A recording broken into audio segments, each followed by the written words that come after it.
আসসালামু আলাইকুম।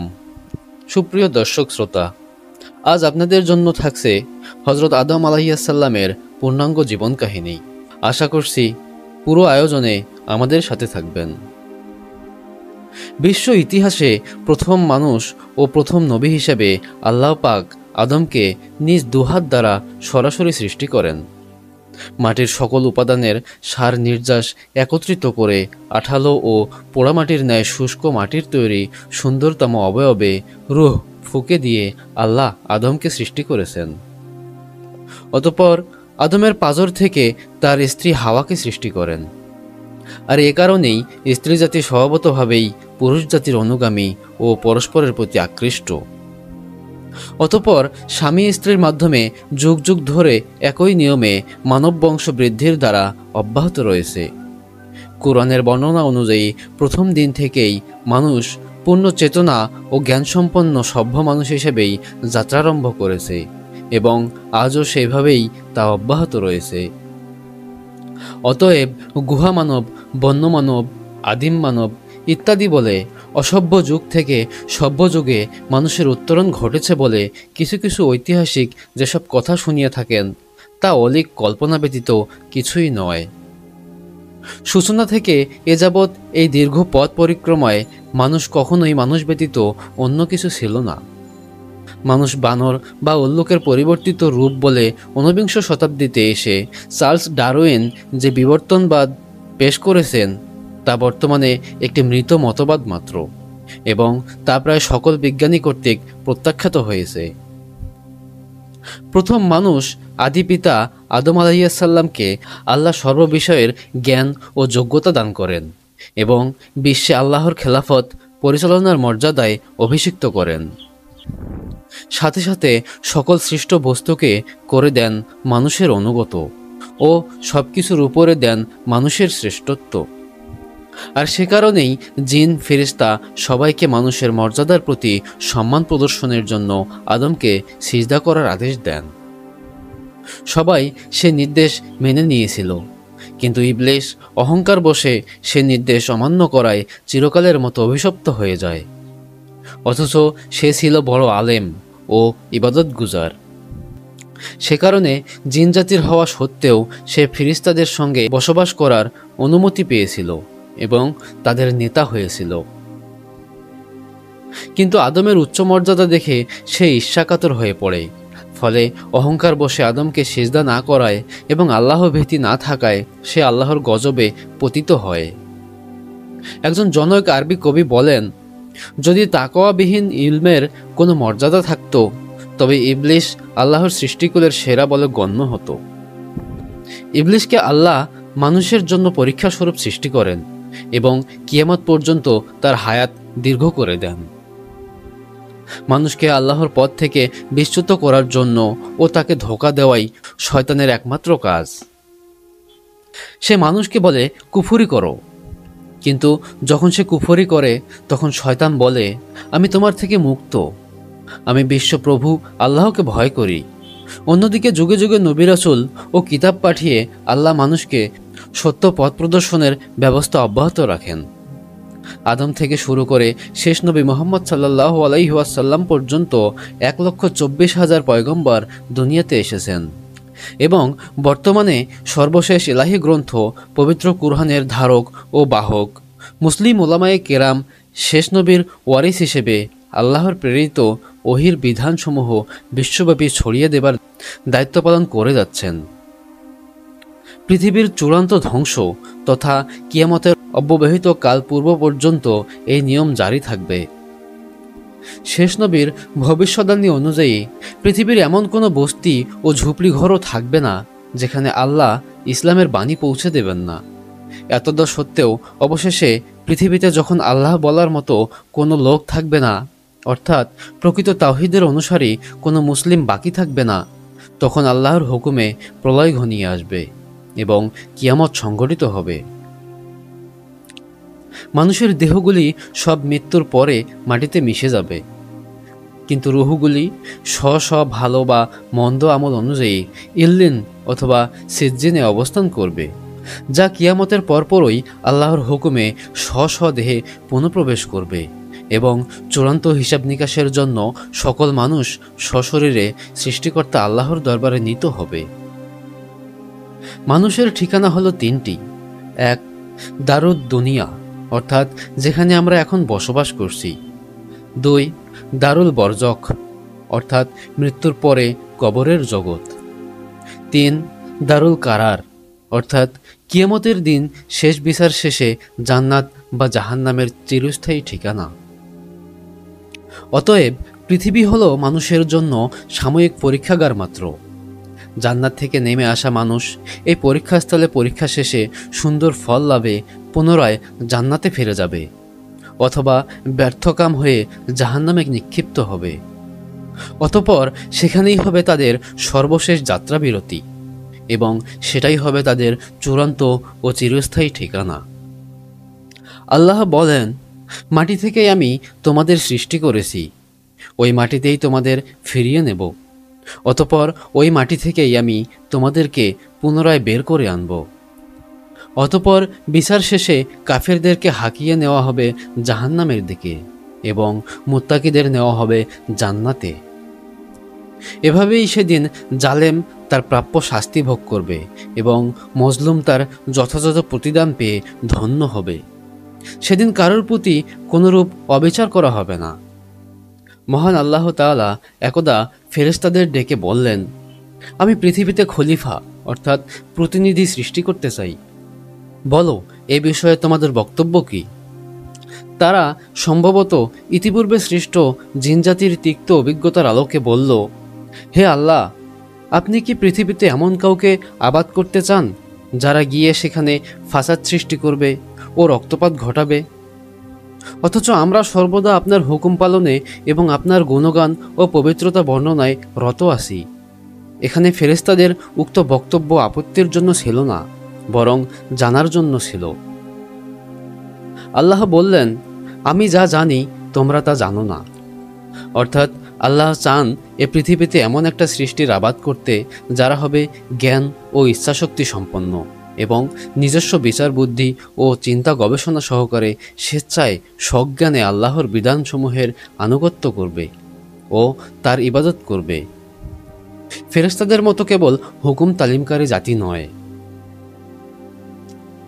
এখানে খলিফা বা প্রতিনিধি বলে জিনদের পরবর্তী প্রতিনিধি হিসেবে বনু আদমকে বোঝানো হয়েছে, যারা পৃথিবীতে একে অপরের প্রতিনিধি হবে, অথবা এর দ্বারা আদম ও পরবর্তী ন্যায়নিষ্ঠ শাসকদের বোঝানো হয়েছে, যারা জনগণের মধ্যে আল্লাহর আনুগত্য ও ইনসাফপূর্ণ শাসক প্রতিষ্ঠার মাধ্যমে আল্লাহর প্রতিনিধিত্ব করবে।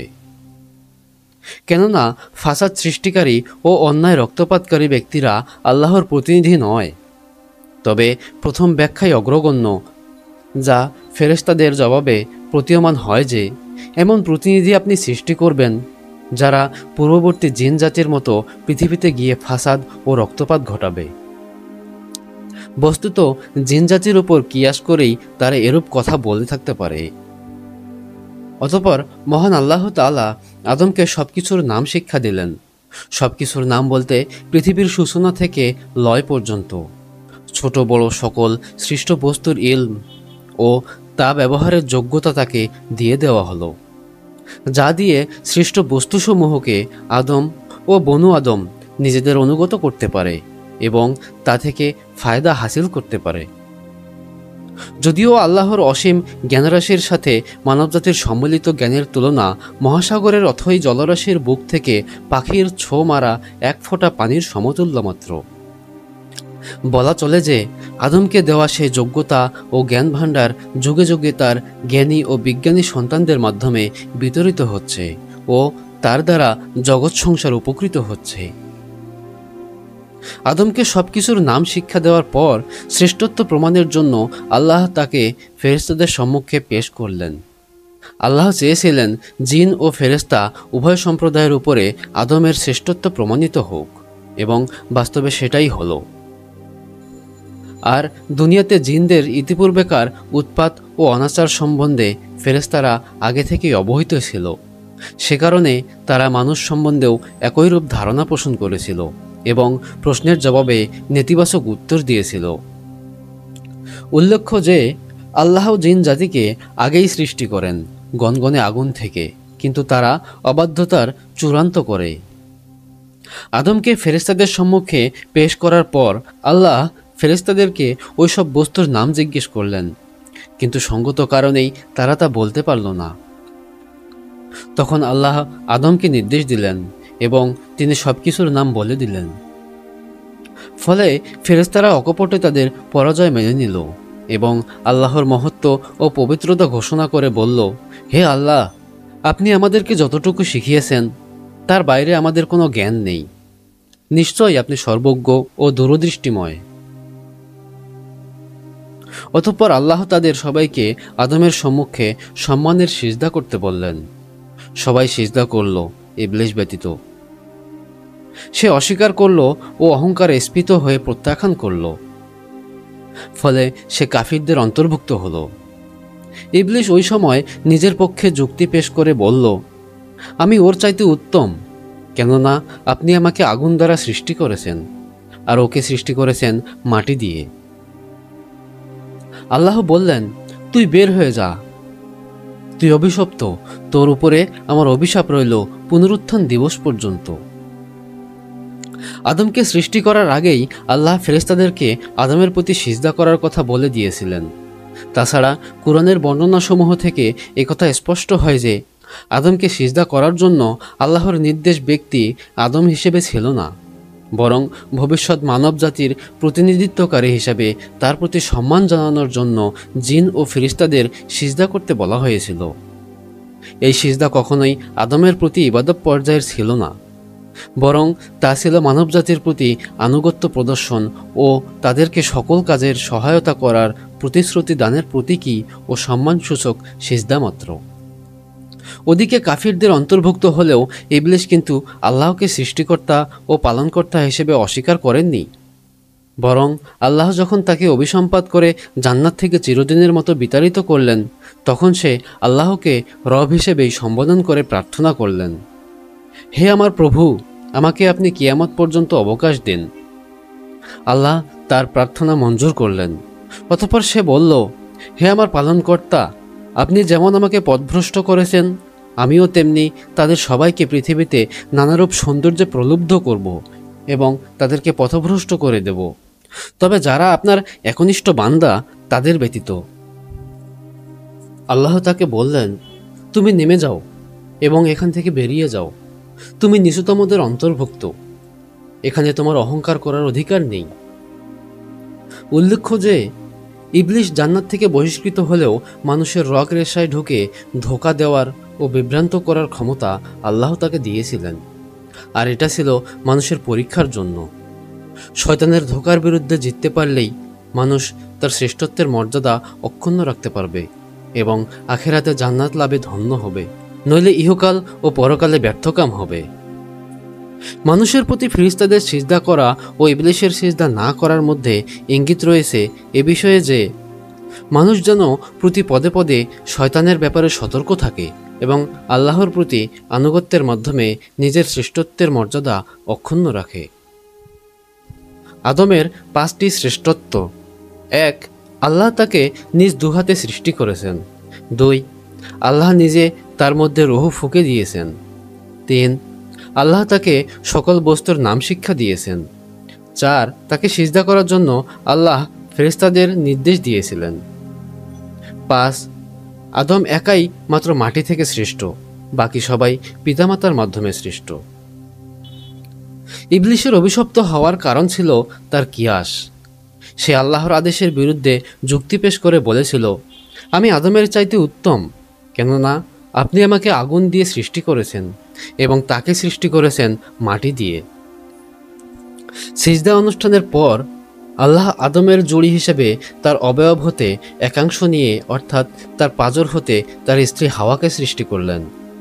মাটি থেকে সৃষ্ট হওয়া আদমের নাম হলো আদম এবং জীবন্ত আদমের পাঁজর হতে সৃষ্ট হওয়ায় তার স্ত্রীর নাম হলো হাওয়া। অতঃপর তাদের উদ্দেশ্যে আল্লাহ বললেন, তোমরা দুজন জান্নাতে বসবাস করো ও সেখান থেকে যা খুশি খেয়ে বেড়াও, তবে সাবধান, এই গাছটির নিকটে যেও না, তাহলে তোমরা সীমালঙ্ঘনকারীদের অন্তর্ভুক্ত হয়ে যাবে। এতে বোঝা যায় যে ফেরেশতাদের সিজদা কেবল আদমের জন্য ছিল, হাওয়ার জন্য নয়। দ্বিতীয়ত, সিজদা অনুষ্ঠানের পরে আদমের অবয়ব থেকে হাওয়াকে সৃষ্টি করা হয়, পূর্বে নয়। তিনি পৃথক কোনো সৃষ্টি ছিলেন না। এতে পুরুষের প্রতি নারীর অনুগামী হওয়া প্রমাণিত হয়। আল্লাহ বলেন, পুরুষেরা নারীদের উপর কর্তৃত্বশীল। অতঃপর বহিষ্কৃত ইবলিশ তার প্রথম টার্গেট হিসাবে আদম ও হাওয়ার বিরুদ্ধে প্রতারণার জাল নিক্ষেপ করল। সেই মতে সে প্রথমে তাদের খুব আপনজন বনে গেল এবং নানা কথায় তাদের ভোলাতে লাগল। এক পর্যায়ে সে বলল, আল্লাহ যে তোমাদেরকে ওই গাছটির নিকটে যেতে নিষেধ করেছেন, তার কারণ হলো এই যে তোমরা তাহলে ফেরেশতা হয়ে যাবে, কিংবা তোমরা এখানে চিরস্থায়ী বাসিন্দা হয়ে যাবে। সে অতঃপর কসম খেয়ে বলল যে আমি অবশ্যই তোমাদের হিতাকাঙ্ক্ষী। এভাবেই সে আদম ও হাওয়াকে সম্মত করে ফেলল এবং তার প্রতারণার জালে আটকে গিয়ে তারা উক্ত নিষিদ্ধ বৃক্ষের ফল আস্বাদন করল। ফলে সাথে সাথে তাদের গুপ্তাঙ্গ প্রকাশিত হয়ে পড়ল এবং তারা তড়িঘড়ি করে পাতাসমূহ দিয়ে তা ঢাকতে লাগল। আল্লাহ তাদেরকে ডেকে বললেন, আমি কি তোমাদেরকে এই বৃক্ষ থেকে নিষেধ করিনি এবং বলিনি যে শয়তান তোমাদের প্রকাশ্য শত্রু? তখন তারা অনুতপ্ত হয়ে বলল, হে আমাদের পালনকর্তা, আমরা নিজেদের ওপর জুলুম করেছি। যদি আপনি আমাদের ক্ষমা না করেন তবে অবশ্যই আমরা ক্ষতিগ্রস্তদের অন্তর্ভুক্ত হয়ে যাব। আল্লাহ তখন বললেন, তোমরা জান্নাত থেকে নেমে যাও, তোমরা একে অপরের শত্রু। তোমাদের অবস্থান হবে পৃথিবীতে এবং সেখানেই তোমরা একটি নির্দিষ্ট মেয়াদ পর্যন্ত সম্পদরাজি ভোগ করবে। তিনি আরও বললেন যে তোমরা পৃথিবীতেই জীবনযাপন করবে, সেখানেই মৃত্যুবরণ করবে এবং সেখান থেকেই তোমরা পুনরুত্থিত হবে। উল্লেখ্য যে নবীগণ ছিলেন নিষ্পাপ এবং হযরত আদম আলাইহিস সালাম ছিলেন নিঃসন্দেহে নিষ্পাপ। তিনি ইচ্ছাকৃতভাবে কোনো ভুল করেননি, বরং শয়তানের প্ররোচনায় প্রতারিত হয়ে তিনি সাময়িকভাবে নিষিদ্ধ বৃক্ষের নিকটবর্তী হওয়ার নিষেধাজ্ঞার কথাটি ভুলে গিয়েছিলেন। যেমন অন্য আয়াতে বর্ণিত হয়েছে, অতঃপর আদম ভুলে গেল এবং আমি তার মধ্যে দৃঢ়তা পাইনি। তাছাড়া উক্ত ঘটনার সময় তিনি নবী হননি, বরং পদস্থলনের ঘটনার পরে আল্লাহ তাকে নবী মনোনীত করে দুনিয়ায় পাঠান ও হেদায়েত প্রদান করেন। এখানে একটি বিষয় লক্ষণীয় যে ইবলিশের ক্ষেত্রে আল্লাহ বলেন, তুমি জান্নাত থেকে বেরিয়ে যাও, নিশ্চয়ই তুমি অভিশপ্ত। অন্যদিকে আদম ও হাওয়ার ক্ষেত্রে বললেন, তোমরা নেমে যাও। এতে ইঙ্গিত রয়েছে যে ইবলিশ কখনোই আর জান্নাতে ফিরে আসতে পারবে না, কিন্তু বনু আদমের ইমানদারগণ পুনরায় ফিরে আসতে পারবে ইনশাআল্লাহ। মানুষের উপর শয়তানের প্রথম হামলা ছিল তার দেহ থেকে কাপড় খসিয়ে তাকে উলঙ্গ করে দেওয়া।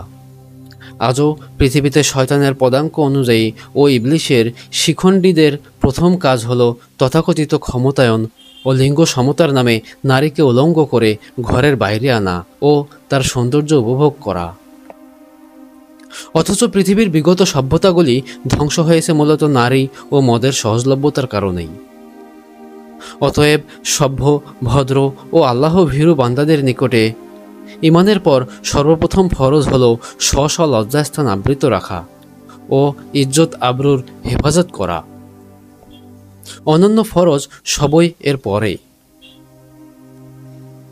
নারীর পর্দা কেবল পোশাকে হবে না, বরং তা হবে তার ভিতরে, তার কথাবার্তায়, আচার আচরণে ও চালচলনে, সর্ববিষয়ে। পরনারীর প্রতিটি অঙ্গভঙ্গি ও মিষ্ট কণ্ঠস্বর পরপুরুষের হৃদয়ে অন্যায় প্রভাব বিস্তার করে। অতএব লজ্জাশীলতাই মুমিন নরনারীর অঙ্গভূষণ ও পারস্পরিক নিরাপত্তার গ্যারান্টি। নারী ও পুরুষদের প্রত্যেকে একে অপরের থেকে স্ব দৃষ্টিকে অবনত রাখবে এবং পরস্পরের সার্বিক পর্দা বজায় রেখে কেবলমাত্র প্রয়োজনীয় কথাটুকু স্বাভাবিকভাবে সংক্ষেপে বলবে। নারী ও পুরুষ প্রত্যেকে নিজ নিজ স্বাতন্ত্র্য ও পর্দা বজায় রেখে স্ব কর্মস্থলে ও কর্মপরিধির মধ্যে স্বাধীনভাবে কাজ করবে এবং সংসার ও সমাজের কল্যাণে সাধ্যমতো অবদান রাখবে। নেগেটিভ ও পজিটিভ পাশাপাশি বিদ্যুৎবাহী দুটি কেবলের মাঝে প্লাস্টিকের আবরণ যেমন পর্দার কাজ করে, এবং অপরিহার্য অ্যাক্সিডেন্ট ও অগ্নিকাণ্ড থেকে রক্ষা করে। অনুরূপভাবে পরনারী ও পরপুরুষের মধ্যকার পর্দা উভয়ের মাঝে ঘটিতব্য যে কোনো অনাকাঙ্ক্ষিত বিষয় থেকে পরস্পরকে হেফাজত করে। অতএব শয়তানের প্ররোচনায় জান্নাতের পবিত্র পরিবেশে আদি পিতামাতার জীবনে ঘটিত উক্ত অনিচ্ছাকৃত দুর্ঘটনা থেকে দুনিয়ার এই পঙ্কিল পরিবেশে বসবাসরত মানবজাতিকে আরও বেশি সতর্ক ও সাবধান থাকা উচিত। কুরআন ও হাদিস আমাদেরকে সেদিকেই হুঁশিয়ার করছে। আল্লাহ বলেন, স্মরণ করো সেই সময়ের কথা যখন তোমার প্রভু ফেরেশতাদের বললেন, আমি মিশ্রিত পচা কাদার শুকনা মাটি দিয়ে মানুষ সৃষ্টি করব। অতঃপর যখন আমি তার অবয়ব পূর্ণভাবে তৈরি করে ফেলব ও তাতে আমি আমার রুহু ফুঁকে দেব, তখন তোমরা তার প্রতি সিজদায় পড়ে যাবে। অন্যত্র তিনি বলেন, তিনিই সেই সত্তা যিনি তোমাদেরকে মাতৃগর্ভে আকার আকৃতি দান করেছেন যেমন তিনি চেয়েছেন। তিনি ব্যতীত কোনো উপাস্য নেই। তিনি মহাপরাক্রান্ত ও মহাবিজ্ঞানী। তিনি আরও বলেন, তিনি তোমাদেরকে তোমাদের মাতৃগর্ভে সৃষ্টি করেন একের পর এক স্তরে তিনটি অন্ধকারাচ্ছন্ন আবরণের মধ্যে। তিনটি আবরণ হল পেট, রেহেম বা জরায়ু এবং জরায়ুর ফুল বা গর্ভাধার। প্রথমে মাটি দ্বারা অবয়ব নির্মাণ, অতঃপর তার আকার আকৃতি গঠন ও অঙ্গ প্রত্যঙ্গ সমূহে শক্তির আনুপাতিক হার নির্ধারণ ও পরস্পরের মধ্যে সামঞ্জস্য বিধান এবং সবশেষে তাতে রুহু সঞ্চার করে আদমকে অস্তিত্ব দান। অতঃপর আদমের অবয়ব পাঁজর থেকে কিছু অংশ নিয়ে তার জোড়া বা স্ত্রী সৃষ্টি করা হয়।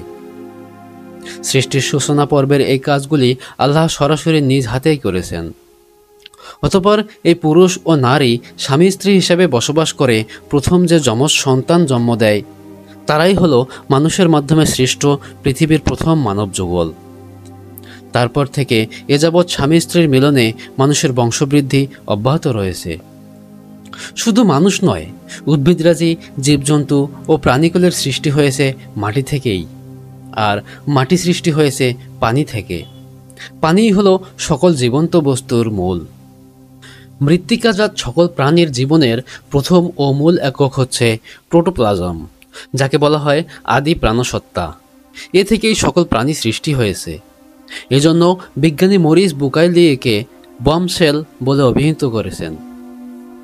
এর মধ্যে রয়েছে মাটির সকল প্রকারের রাসায়নিক উপাদান।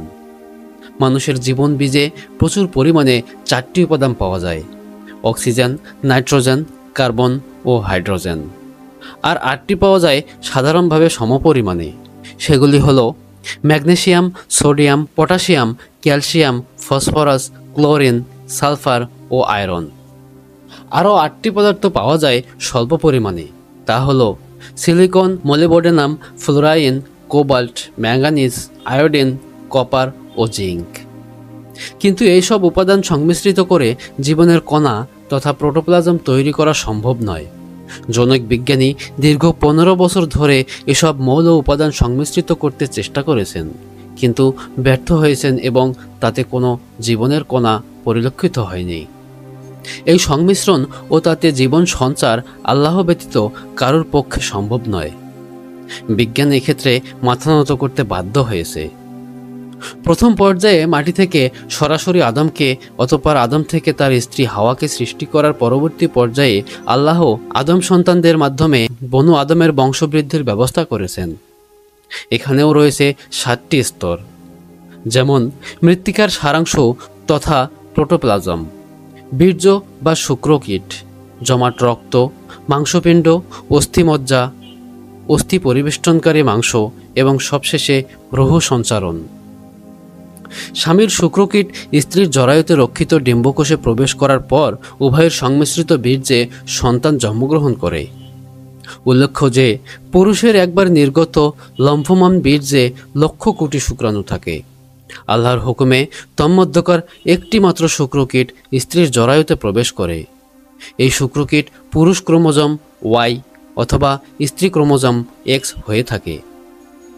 এর মধ্যে যেটি স্ত্রীর ডিম্বের এক্স ক্রোমোজোমের সাথে মিলিত হয় সেভাবেই পুত্র বা কন্যা সন্তান জন্মগ্রহণ করে আল্লাহর হুকুমে। মাতৃগর্ভের তিনটি গাঢ় অন্ধকার পর্দার অন্তরালে এইভাবে দীর্ঘ 9 মাস ধরে বেড়ে ওঠা প্রথমত একটি পূর্ণ জীবন সত্তার সৃষ্টি, অতঃপর একটি জীবন্ত প্রাণবন্ত ও প্রতিভাবান শিশু হিসেবে দুনিয়াতে ভূমিষ্ঠ হওয়া কতই না বিস্ময়কর ব্যাপার। কোনো মানুষের পক্ষে এই অনন্য অকল্পনীয় সৃষ্টিকর্ম আদৌ সম্ভব কি?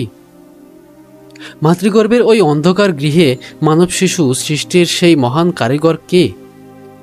কে সেই মহান আর্কিটেক্ট যিনি ওই গোপন কুঠুরিতে পিতার 23টি ক্রোমোজোম ও মাতার 23টি ক্রোমোজোম একত্রিত করে সংমিশ্রিত বীর্য প্রস্তুত করেন? কে সেই মহান শিল্পী যিনি রক্তপিণ্ড আকারের জীবন টুকরাটিকে মাতৃগর্ভে পুষ্ট করেন, অতঃপর 120 দিন পরে তাতে রূহ সঞ্চার করে তাকে জীবন্ত মানব শিশুতে পরিণত করেন এবং পূর্ণ পরিণত হওয়ার পরে সেখান থেকে বাইরে ঠেলে দেন, বাপ মায়ের স্বপ্নের ফসল হিসাবে, নয়নের পুত্তলি হিসাবে। মায়ের গর্ভে মানুষ তৈরির সেই বিস্ময়কর যন্ত্রের দক্ষ কারিগর ও সেই মহান সৃষ্টি আর কেউ নন, তিনি আল্লাহ। সুবহানাল্লাহি ওয়া বিহামদিহি সুবহানাল্লাহিল আযীম। পুরুষ ও নারীর সংমিশ্রিত বীর্যে সন্তান জন্মলাভের তথ্য কুরআনেই সর্বপ্রথম উপস্থাপন করেছে। আধুনিক বিজ্ঞান এ তথ্য জানতে পেরেছে মাত্র গত শতাব্দীতে 1875 সালে ও 1912 সালে। তার পূর্বে অ্যারিস্টটল সহ সকল বিজ্ঞানীর ধারণা ছিল যে পুরুষের বীর্যের কোনো কার্যকারিতা নেই। রাসূলের হাদিস বিজ্ঞানীদের এই মতকে সম্পূর্ণ বাতিল ঘোষণা করেছে, কেননা সেখানে স্পষ্টভাবে বলা হয়েছে সন্তান প্রজননে পুরুষ ও নারী উভয়ের বীর্য সমানভাবে কার্যকর। উল্লেখ্য যে মাতৃগর্ভে বীর্য প্রথম 6 দিন কেবল বুদবুদ আকারে থাকে, তারপর জরায়ুতে সম্পর্কিত হয়। 3 মাসের আগে ছেলে বা মেয়ে সন্তান চিহ্নিত হয় না। 4 মাস পর রূহ সঞ্চারিত হয়ে বাচ্চা নড়ে চড়ে ওঠে ও আঙ্গুল চুষতে থাকে, যাতে ভূমিষ্ঠ হওয়ার পরে মায়ের স্তন চুষতে অসুবিধা না হয়। এ সময় তার কপালে 4টি বস্তু লিখে দেওয়া হয়: তার আজাল, হায়াত, আমল, জিকির, রিজিক এবং সে ভাগ্যবান না দুর্ভাগা। এভাবেই জগৎ সংসারে মানববংশ বৃদ্ধির ধারা এগিয়ে চলেছে। এ নিয়মের ব্যতিক্রম নেই, কেবল আল্লাহর হুকুম ব্যতীত। এ কারণেই আল্লাহ অহংকারকারী মানুষকে উদ্দেশ্য করে বলেন, মানুষ কি দেখে না যে আমি তাকে সৃষ্টি করেছি শুক্রবিন্দু থেকে, অতঃপর সে হয়ে গেল প্রকাশ্যে বিতণ্ডাকারী।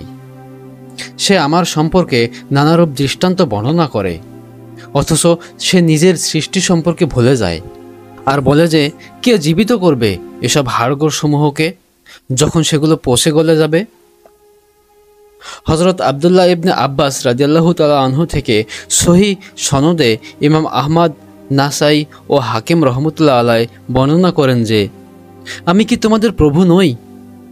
বনু আদমের কাছ থেকে এই বহুল প্রসিদ্ধ আহদে আলাস্ত বা প্রতিজ্ঞা প্রতিশ্রুতিটি তখনই নেওয়া হয় যখন আদম আলাইহিস সালামকে জান্নাত থেকে পৃথিবীতে নামিয়ে দেওয়া হয়, আর এ প্রতিশ্রুতি নেওয়া হয়েছিল নামান নামক উপত্যকায়, যা পরবর্তীকালে আরাফাতের ময়দান নামে পরিচিত হয়েছে।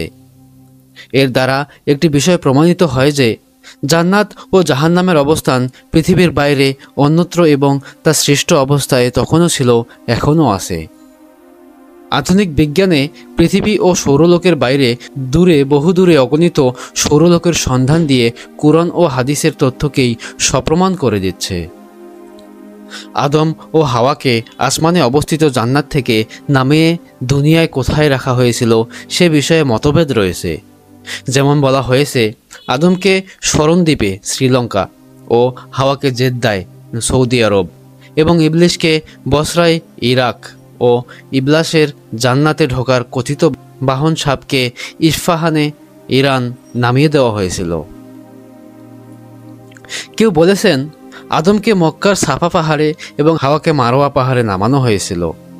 তবে যেহেতু কুরআন ও সহিহ হাদিসে এ বিষয়ে স্পষ্ট কিছু বলা হয়নি, সে কারণে এ বিষয়ে আমাদের চুপ থাকাই শ্রেয়। মুসলিম ইবনে ইয়াসার রাদিয়াল্লাহু তাআলা আনহু কিছু লোক হযরত ওমর ফারুক রাদিয়াল্লাহু তাআলা আনহু এর নিকট সূরা আরাফ 172 নম্বর আয়াতের মর্ম জানতে চাইলে তিনি বলেন, এ বিষয়ে রাসূলুল্লাহ সাল্লাল্লাহু আলাইহি ওয়াসাল্লামকে প্রশ্ন করা হলে তাকে আমি বলতে শুনেছি যে আল্লাহ তাআলা আদম আলাইহিস সালামকে সৃষ্টি করেন, অতঃপর নিজের ডান হাত তার পিঠে বুলিয়ে দিলেন। তখন তার ঔরসে যত সৎ মানুষ জন্মাবার ছিল তারা সব বেরিয়ে এলো। আল্লাহ বলেন, এদেরকে আমি জান্নাতের জন্য সৃষ্টি করেছি এবং এরা দুনিয়াতে জান্নাতেরই কাজ করবে। অতঃপর তিনি পুনরায় তার পিঠে হাত বুলালেন। তখন সেখান থেকে একদল সন্তান বের করে আনলেন এবং বললেন, এদেরকে আমি জাহান্নামের জন্য সৃষ্টি করেছি, এরা দুনিয়াতে জাহান্নামের কাজই করবে। একথা শুনে জনৈক সাহাবী প্রশ্ন করলেন, হে আল্লাহর রাসূল, তাহলে আর আমল করার উদ্দেশ্য কি? রাসূলুল্লাহ সাল্লাল্লাহু আলাইহি ওয়াসাল্লাম বললেন, যখন আল্লাহ কাউকে জান্নাতের জন্য সৃষ্টি করেন তখন তিনি তাকে দিয়ে জান্নাতের কাজই করিয়ে নেন, এমনকি তার মৃত্যু অনুরূপ কাজের মধ্যে হয়ে থাকে। অতঃপর আল্লাহ তাকে জান্নাতে প্রবেশ করান। পক্ষান্তরে যখন তিনি কাউকে জাহান্নামের জন্য সৃষ্টি করেন তখন তাকে দিয়ে জাহান্নামের কাজই করিয়ে নেন, এমনকি তার মৃত্যু অনুরূপ কাজের মধ্যে হয়ে থাকে।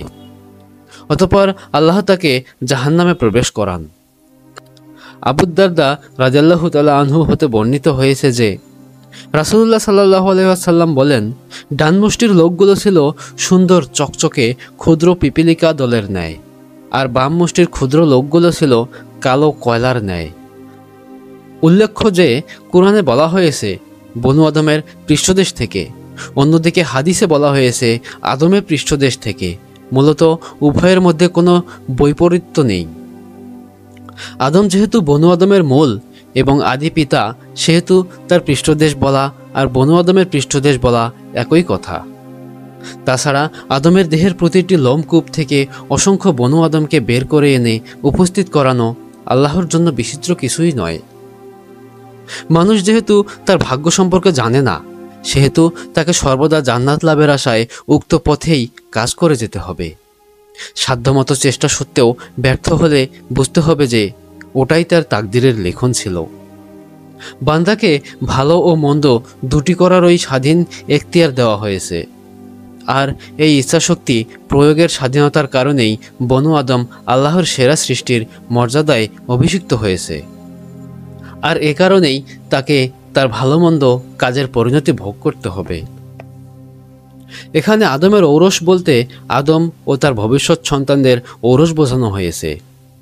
এখানে বংশধর বলতে তাদের অশরীরী আত্মাকে বোঝানো হয়নি, বরং আত্মা ও দেহের সমন্বয়ে জ্ঞান ও চেতনা সম্পন্ন ক্ষুদ্র অবয়ব সমূহকে বোঝানো হয়েছে, যাদের কাছ থেকে সেদিন সজ্ঞানে তাদের প্রতিজ্ঞা ও প্রতিশ্রুতি নেওয়া হয়েছিল।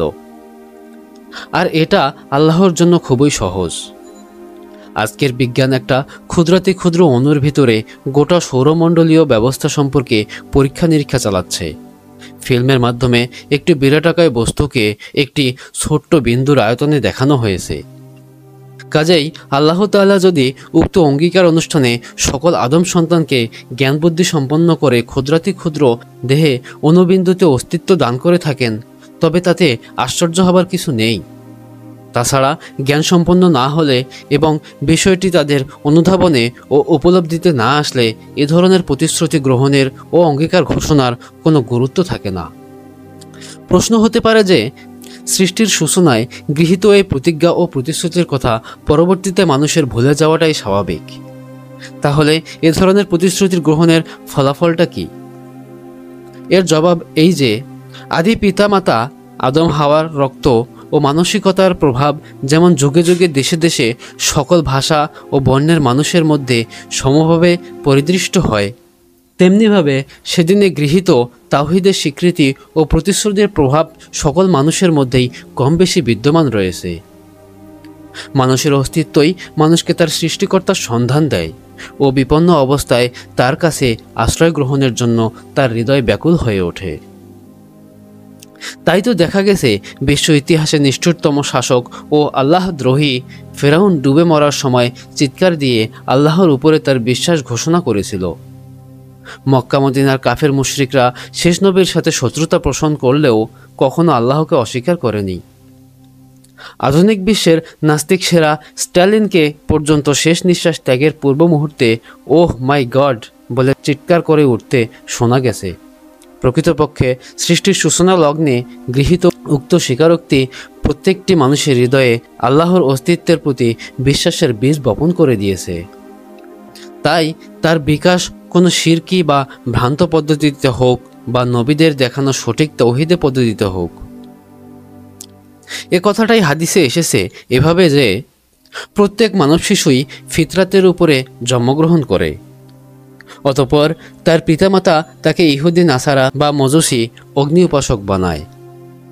এখানে ফিতরাত অর্থ স্বভাব ধর্ম ইসলাম, অর্থাৎ মানব শিশু কোনো শিরকি বা কুফরি চেতনা নিয়ে জন্মগ্রহণ করে না, বরং আল্লাহকে চেনা ও তার প্রতি আনুগত্য ও আত্মসমর্পণের চেতনা ও যোগ্যতা নিয়ে জন্মগ্রহণ করে। এর ফলে নবীদের প্রদত্ত তাওহীদের শিক্ষাকে সে অত্যন্ত সহজে ও সাগ্রহে বরণ করে নেয়। কেননা শুধু জন্মগত চেতনার কারণেই কেউ মুসলমান হতে পারে না, যতক্ষণ না সে নবীর মাধ্যমে প্রেরিত দ্বীন সজ্ঞানে স্বেচ্ছায় কবুল করে। সহিহ মুসলিমের অপর বর্ণনায় এসেছে, আল্লাহ বলেছেন যে আমি আমার বান্দাদের হানিফ অর্থাৎ আল্লাহর প্রতি একনিষ্ঠ রূপে সৃষ্টি করেছি, অতঃপর শয়তান তার পিছে লেগে তাকে আল্লাহর পথ থেকে দূরে নিয়ে গেছে। আল্লাহ বলেন, আল্লাহর ফিতরত যার উপরে তিনি মানুষকে সৃষ্টি করেছেন, আল্লাহর এই সৃষ্টির কোনো পরিবর্তন নেই। মোট কথা, প্রত্যেক মানব শিশু স্বভাবধর্ম ইসলামের উপরেই জন্মগ্রহণ করে এবং নিজ সৃষ্টিকর্তাকে চেনার ও তাকে মেনে চলার অনুভূতি ও যোগ্যতা নিয়েই সৃষ্টি হয়। যদিও পিতামাতা ও পরিবেশের কারণে কিংবা শয়তানের ওয়াসওয়াসায় পরবর্তীতে অনেক বিভ্রান্ত হয়। অতএব কাফির মুমিন মুশরিক সবার মধ্যে আল্লাহকে চেনার ও তার ইবাদত ও আনুগত্যের চেতনা ও যোগ্যতা বিদ্যমান রয়েছে। এই সৃষ্টিগত চেতনা ও অনুভূতিকে কেউ পরিবর্তন করতে পারে না, অর্থাৎ কুশিক্ষা, কুসঙ্গ ও শয়তানি সাহিত্য পাঠ করে বা নষ্ট ব্লু ফিল্মের নীল দংশনে উক্ত চেতনাকে পরিবর্তনের চেষ্টা করা আল্লাহর সৃষ্টির বিরুদ্ধে বিদ্রোহ করার শামিল। অতএব উক্ত সৃষ্টিগত চেতনাকে সমুন্নত রাখাই ব্যক্তি, সমাজ ও রাষ্ট্রের কর্তব্য। একথা ব্যক্ত করে আল্লাহ বলেন, আমি জিন ও ইনসানকে আমার ইবাদত ব্যতীত অন্য কোনো কাজের জন্য সৃষ্টি করিনি, অর্থাৎ আমি তার প্রকৃতিতে আমার প্রতি ইবাদত ও দাসত্বের আগ্রহ ও যোগ্যতা সৃষ্টি করে দিয়েছি। এটাকে সঠিক অর্থে কাজে লাগালে আমার অবাধ্যতামূলক কোনো কাজ বান্দার দ্বারা সংগঠিত হবে না এবং জগৎ সংসারেও কোনো অশান্তি ঘটবে না। যেমনভাবে কোনো মুসলিম শিশু জন্মগ্রহণের সাথে সাথে তার কানে আজান শোনানো হয়, অথচ ওই শিশু আজানের মর্ম বুঝে না বা বড় হয়েও তার সে কথা মনে থাকে না, অথচ ওই আজানের মাধ্যমে তার হৃদয়ে প্রথিত হয়ে যায় তাওহীদ, রিসালাত ও ইবাদতের বীজ, যার প্রভাব সে আজীবন অনুভব করে। সে বেআমল হলেও ইসলামের গণ্ডি থেকে খারিজ হয়ে যেতে তার অন্তর কখনোই সায় দেয় না। তার অবচেতন মনে আল্লাহ ও রাসূলের প্রতি আনুগত্য বোধ অক্ষুণ্ণ থাকে। বিশেষ করে হতাশা ও বিপন্ন অবস্থায় সে তার প্রভুর সাহায্য ও সান্নিধ্য লাভের জন্য ব্যাকুল হয়ে ওঠে। অর্থ না বুঝলেও কোরআন পাঠ ও আজানের ধ্বনি মানুষের মনকে যেভাবে আকৃষ্ট করে এবং হৃদয়ে যে স্থায়ী প্রভাব ফেলে তার কোনো তুলনা নেই। এ কারণেই কাফির আরব নেতারা মানুষকে কোরআন শুনতে দিত না, অথচ নিজেরা রাতের অন্ধকারে তা গোপনে আড়ি পেতে শুনত এবং একে জাদু বলতো। শ্রেষ্ঠ আরব কবিগণ কোরআনের অলৌকিকত্বের কাছে আত্মসমর্পণ করেন।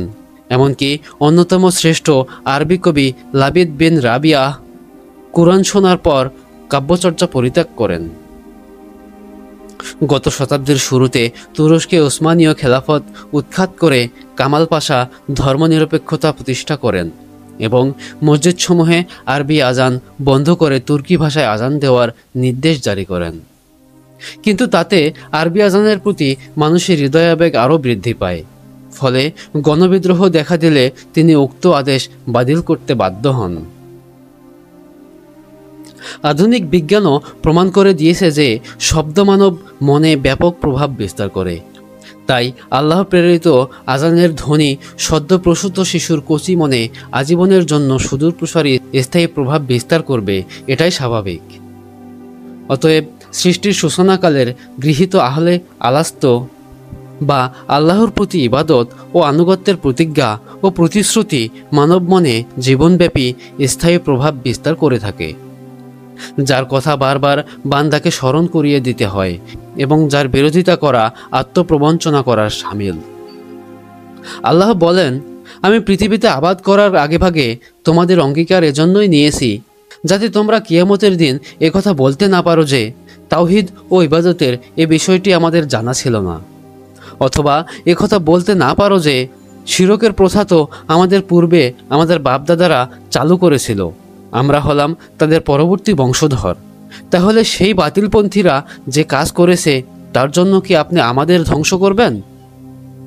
আল্লাহ বলেন, বস্তুত এভাবে আমরা আদিকালের ঘটিত বিষয়সমূহ সবিস্তারে বর্ণনা করলাম যাতে তারা অর্থাৎ অবিশ্বাসীরা আমার পথে ফিরে আসে। এ থেকে এখন বোঝা যায় যে উক্ত প্রতিজ্ঞা ছিল দুই প্রকার: এক, আদিকালে ঘটিত প্রতিজ্ঞা, এবং দুই, ওহির বিধানের আনুগত্য করার জাগতিক প্রতিজ্ঞা, যা প্রত্যেক নবীর আমলে তার উম্মতগণের উপর ছিল অপরিহার্য।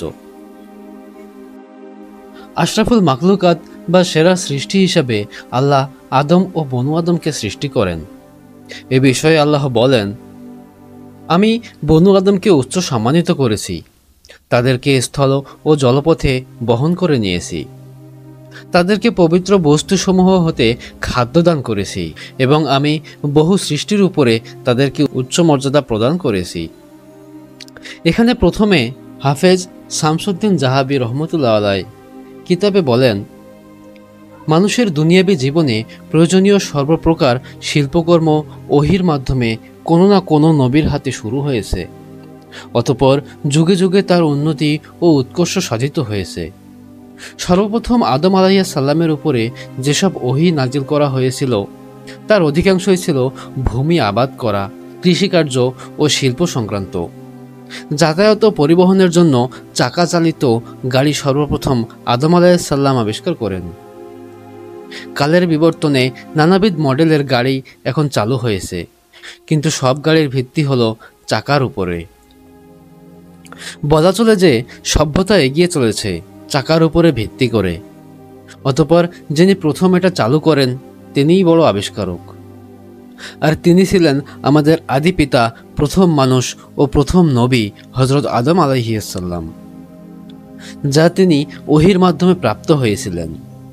আদমের যুগে পৃথিবীর প্রথম কৃষিপণ্য ছিল তিন ফল। ফিলিস্তিন ভূখণ্ড থেকে সম্প্রতি প্রাপ্ত সে যুগের একটি আস্ত তিন ফলের শুষ্ক ফসিল পরীক্ষা করে একথা প্রমাণিত হয়েছে। পবিত্র কুরআনে আল্লাহ তিন ফলের শপথ করেছেন। আল্লাহ আমাদের আদি পিতার উপরে শান্তি বর্ষণ করুন, আমিন। আল্লাহ বলেন, আপনি ওদেরকে আহলে কিতাবদেরকে আদম পুত্রদ্বয়ের যথার্থ কাহিনী শুনিয়ে দিন। যখন তারা উভয়ে কুরবানি পেশ করল, অতঃপর তাদের একজনের কুরবানি কবুল হলো, কিন্তু অপরজনের কুরবানি কবুল হলো না। তখন একজন বলল, আমি অবশ্যই তোমাকে হত্যা করব। জবাবে অপরজন বলল, আল্লাহ কেবলমাত্র আল্লাহভীরুদের থেকেই কবুল করেন। যদি তুমি আমাকে হত্যার উদ্দেশ্যে হাত বাড়াও, আমি তোমাকে হত্যার উদ্দেশ্যে হাত বাড়াবো না। আমি বিশ্বপ্রভু আল্লাহকে ভয় করি। আমি মনে করি এর ফলে তুমি আমাকে হত্যার পাপ ও তোমার অন্যান্য পাপসমূহের বোঝা নিয়ে জাহান্নামবাসী হবে, আর সেটাই হলো অত্যাচারীদের কর্মফল। অতঃপর তার মন তাকে ভ্রাতৃহত্যায় প্ররোচিত করল এবং সে তাকে হত্যা করল, ফলে সে ক্ষতিগ্রস্তদের অন্তর্ভুক্ত হলো। অতঃপর আল্লাহ একটি কাক পাঠালেন যে মাটি খনন করতে লাগলো, এটা দেখানোর জন্য যে কিভাবে সে তার ভাইয়ের মৃতদেহ দাফন করবে। সে বলল, হায়, আমি কি এই কাকটির মতো হতে পারলাম না, যাতে আমি আমার ভাইয়ের মৃতদেহ দাফন করতে পারি। অতঃপর সে অনুতপ্ত হলো।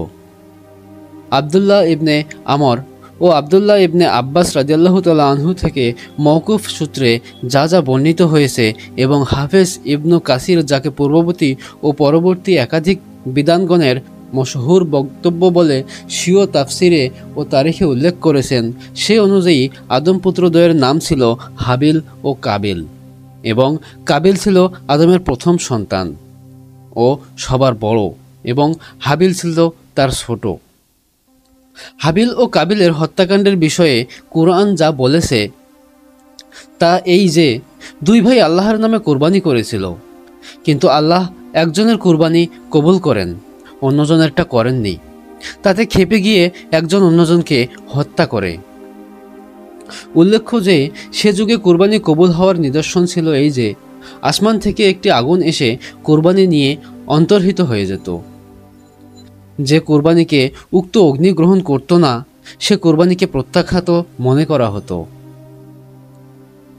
কাবিল কৃষিকাজ করত।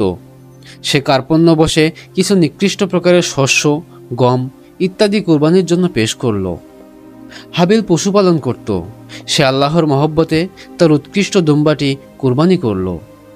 অতঃপর আসমান থেকে আগুন এসে হাবিলের কুরবানিটি নিয়ে গেল, কিন্তু কাবিলের কুরবানি যেমন ছিল তেমনি পড়ে রইল।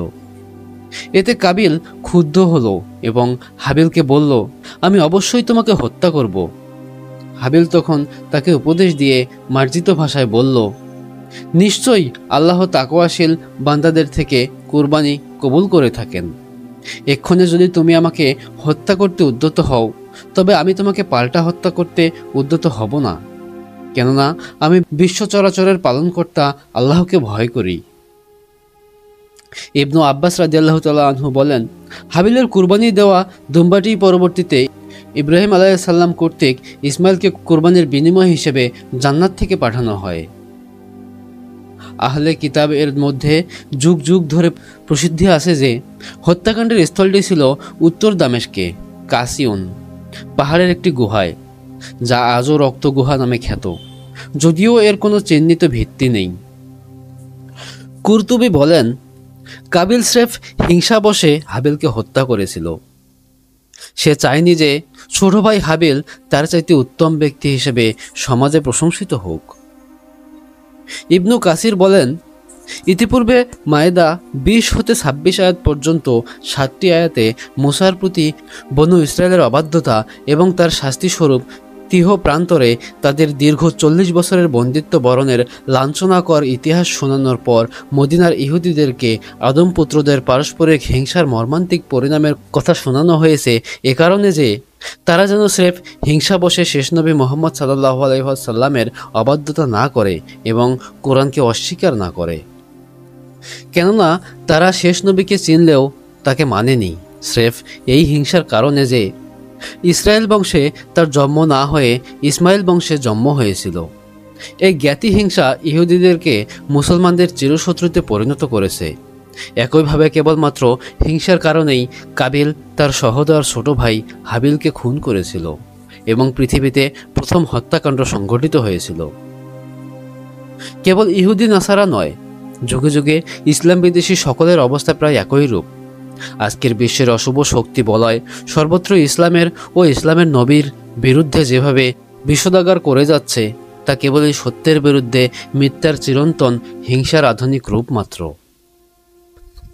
আইয়ুব শাক্তিয়ানি বলেন, উম্মতে মুহাম্মদীর মধ্যে এই আয়াতের উপর আমলকারী প্রথম ব্যক্তি হলেন তৃতীয় খলিফা হজরত উসমান ইবনু আফফান। ইবনু কাসির, যিনি ক্ষমতা থাকা সত্ত্বেও এবং নিজের জীবনের বিনিময়ে হলেও বিদ্রোহীদের দমনে মদিনাবাসীকে অস্ত্র ধারণের অনুমতি দেননি। ফিতনার সময় বসে থাকা ব্যক্তি দাঁড়ানো ব্যক্তির চেয়ে উত্তম।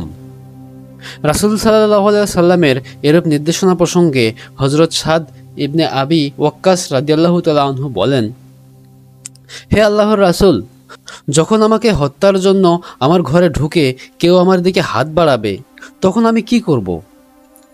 রাসূলুল্লাহ সাল্লাল্লাহু আলাইহি ওয়াসাল্লাম বলেন, তুমি আদমের 2 পুত্রের মধ্যে উত্তমটির মতো হও, অর্থাৎ হাবিলের মতো মৃত্যুকে বরণ করো। অতঃপর আল্লাহর রাসূল সাল্লাল্লাহু আলাইহি ওয়াসাল্লাম মায়দা 28 আয়াতটি পাঠ করে শোনালেন। ইবনু কাসির বলেন যে এই সব আসার একথা দাবি করে যে আদম পুত্রদ্বয়ের কুরবানি বিশেষ কোনো কারণবশে ছিল না বা কোনো নারীঘটিত বিষয়ের মধ্যে জড়িত ছিল না। কোরআনের প্রকাশ্য অর্থ উক্ত কথা সমর্থন করে, যা মায়দা 27 আয়াতে বর্ণিত হয়েছে। অতএব পূর্বাপর বিষয়সমূহ দ্বারা একথাই স্পষ্ট হয় যে ভ্রাতৃহত্যার কারণ ছিল স্রেফ এই হিংসাবশত যে হাবিলের কুরবানি কবুল হয়েছিল কিন্তু কাবিলের কুরবানি কবুল হয়নি। যদিও এতে হাবিলের কোনো হাত ছিল না। ভালোর প্রতি এই হিংসা ও আক্রোশ মন্দ লোকদের মজ্জাগত স্বভাব, যা পৃথিবীতে সর্বযুগে বিদ্যমান রয়েছে। এর ফলে ভালো লোকেরা সাময়িকভাবে ক্ষতিগ্রস্ত হলেও চূড়ান্ত বিচারে তারাই লাভবান হয়ে থাকে। পক্ষান্তরে মন্দ লোকেরা সাময়িকভাবে লাভবান হলেও চূড়ান্ত বিচারে তারাই ক্ষতিগ্রস্ত হয়ে থাকে। নির্দোষ হাবিলকে অন্যায়ভাবে হত্যা করায় কাবিল তার আক্রোশ মিটিয়ে সাময়িকভাবে তৃপ্তিবোধ করলেও চূড়ান্ত বিচারে সে অনন্ত ক্ষতির মধ্যে পতিত হয়েছে। সেদিকে ইঙ্গিত করেই আল্লাহ বলেন, অতঃপর সে ক্ষতিগ্রস্তদের অন্তর্ভুক্ত হল। রাসূলুল্লাহ সাল্লাল্লাহু আলাইহি ওয়াসাল্লাম ইরশাদ করেন, অন্যায়ভাবে কোনো মানুষ নিহত হলে তাকে খুন করার পাপের একটা অংশ আদমের প্রথম পুত্রের আমলনামায় যুক্ত হয়, কেননা সেই প্রথম হত্যাকাণ্ডের সূচনা করে। তিনি আরও বলেন, যে ব্যক্তির উপর তার ভাইয়ের সম্মানহানি বা অন্য কোনো প্রকারের জুলুম রয়েছে সে যেন তার থেকে আজই তা মুক্ত করে নেয়। সেই দিন আসার আগে, যেদিন তার নিকটে দিনার ও দিরহাম, স্বর্ণ ও রৌপ্য মুদ্রা কিছুই থাকবে না, অর্থাৎ মৃত্যুর পূর্বে।